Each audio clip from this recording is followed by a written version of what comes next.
Hello students, मैं विकास Kumar 99 math and science पर। ठीक है, क्लास 9th का मोशन का आज हम लोग लास्ट टॉपिक पढ़ रहे हैं, जिसका नाम है यूनिफॉर्म सर्कुलर मोशन।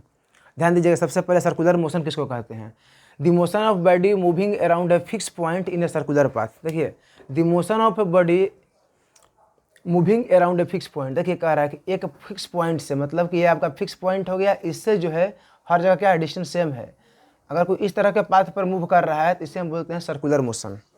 ठीक है, अगर इस पार्टिकल्स का जो है स्पीड सेम है, अगर इस पार्टिकल्स जो है जो मूव कर रहा है इधर, ठीक है ना, इसका अगर स्पीड क्या है, सेम है, तो इसको हम लोग बोलते हैं यूनिफॉर्म सर्कुलर मोशन। क्या बोलते हैं? Uniform circular motion.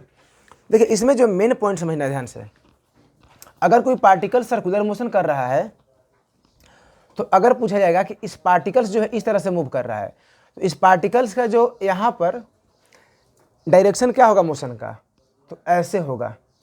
मतलब वहाँ पर हम ड्रा कर देंगे टेंजेंट, मतलब ये पार्टिकल यहाँ पर डायरेक्शन क्या है, ऐसे है। अगर इस पॉइंट पर कहा जाए कि ये डायरेक्शन क्या है पार्टिकल्स का, तो कुछ ऐसे हो जाएगा। इस पॉइंट पर, इस पॉइंट पर ऐसे, इस पॉइंट पर ऐसे।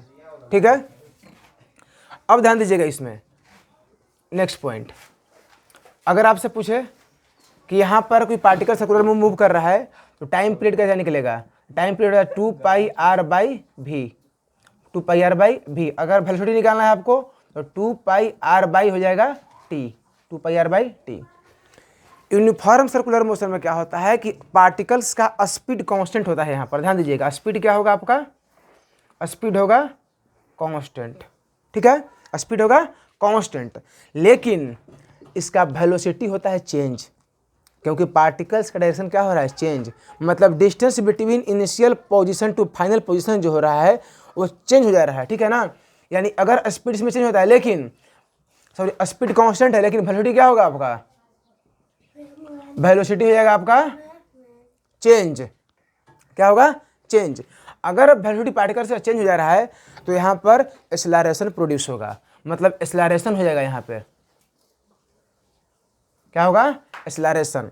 और देखिए, अगर कोई पार्टिकल सर्कुलर मोशन मूव कर रहा है तो उस एक्सेलरेशन को बोलते हैं हम लोग सेंट्रीपिटल एक्सेलरेशन। क्या बोलते हैं? Centripetal acceleration. Centripetal acceleration. अब कोई पूछे कि सेंट्रीपिटल एक्सेलरेशन डायरेक्शन किधर होगा, तो देखिए ऐसा होगा। ये आपका है सेंट्रीपिटल एक्सेलरेशन हो रहा है यहाँ पर, ये क्या है आपका? Centripetal acceleration. अब जो है एक्सेलरेशन जो सेंट्रीपिटल है, इसका फार्मूला क्या होता है? v²/r, v²/r। देखिए 9th का सिलेबस से जो है थोड़ा सा एडवांस है। सेंट्रीपिटल एक्सेलरेशन का होता है v²/r। अगर पार्टिकल्स में एक्सेलरेशन हो रहा है तो यहाँ पर कोई फोर्स है ना जो इसको मोशन करवा रहा है सर्कुलर मोशन में, उस फोर्स को बोलते हैं हम लोग सेंट्रीपिटल फोर्स। अब ध्यान दीजिएगा, यहाँ पे ये पार्टिकल्स है, यहाँ पर पूछा कि बताओ ये पार्टिकल अगर सर्कुलर मोशन में मूव कर रहा है तो इसका जो सेंट्रीपिटल फोर्स का किधर वैल्यू होगा, तो सेंट्रीपिटल फोर्स इधर लगेगा। ये हो गया आपका सेंट्रीपिटल फोर्स।